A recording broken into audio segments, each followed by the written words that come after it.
എല്ലാ രംഗത്തും മാറ്റങ്ങളാ.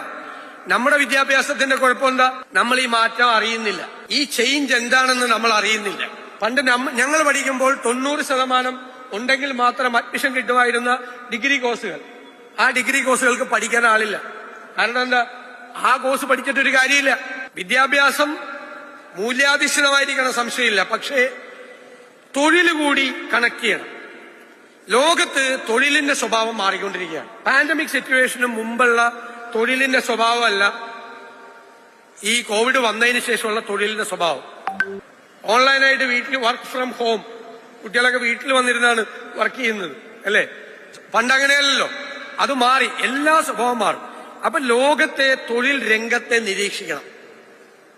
തൊഴിലിനുണ്ടാകുന്ന സ്വഭാവത്തിന്റെ മാറ്റത്തിനനുസരിച്ച് കറസ്പോണ്ടിങ് ആയിട്ടുള്ള കോഴ്സുകൾ ഉണ്ടാകും. ആർട്ടിഫിഷ്യൽ ഇന്റലിജൻസിന്റെ ഒരു കോഴ്സ് തുടങ്ങിയാൽ അടുത്ത 25 കൊല്ലത്തേക്ക് ആ കോഴ്സിന്റെ സിലബസ് തന്നെ കൊണ്ടുപോകാൻ പറ്റുമോ? എല്ലാ വർഷവും ചേഞ്ച് ചെയ്യണം, എല്ലാ വർഷവും അപ്ഡേറ്റ് ചെയ്യണം.